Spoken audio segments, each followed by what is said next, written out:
Prowadzi lekarz ze swojego gabinetu do swoich pacjentów, tam do tej poczekalni. Wiecie Państwo, no niestety, bo mamy RODO, no nie mogę was wołać po nazwisku. Wziął ten spis tych pacjentów. Zatem poproszę pierwszego pacjenta z chorobą weneryczną. W szpitalu lekarz wnikliwie pobadał swojego pacjenta i mu wie pan, nie chcę pana straszyć, ale pan już do końca życia nic nie będzie jadł. Nic nie będzie jadł?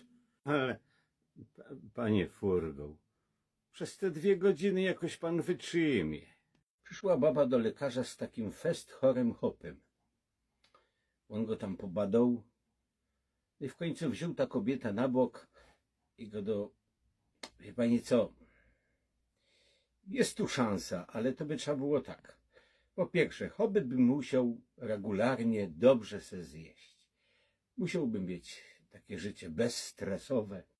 No musiałbym mieć też jakieś takie życie towarzyskie, z kolegami się pospotykać.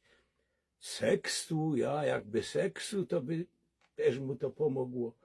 No i taka miła atmosfera, żeby była w domu. No i ona to tam popisała, popamiętała coś. No i dobra, no i teraz wychodzą z tego szpitala. I chłop się pytał, no i co on to tam uznał? Wiesz co, chłopie, umrzesz. Przyszedł taki facet do lekarza. Lekarz się pytał, co panu jest? No wie pan, ja się tak coś źle czuję. Tak jakoś, no nie wiem, no tak źle się czuję. No i ten zaczął go tam badać. Osłuchał go tam, wejrzał mu do gardła. Badał go, tak dosyć chwila to trwało. No wie pan, ja nie wiem, ja tu nie umiem jakiejś diagnozy stwierdzić, ale myślę, że to jest chyba przez alkohol. A ten pan się pytał, panie, no to co, jest tu jakiś trzeźwy lekarz? Do szpitala przyjęli nowego lekarza.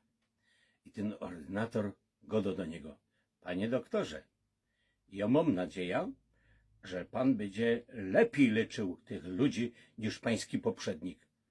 Ale to co, jak on to leczył? Wie pan co? On na co innego leczył, a na co innego ludzie umierali. Panie, pan się nie martwi. Ja zapewniam pana, że na to, na co ja będę ich leczył, to na to będą umierali.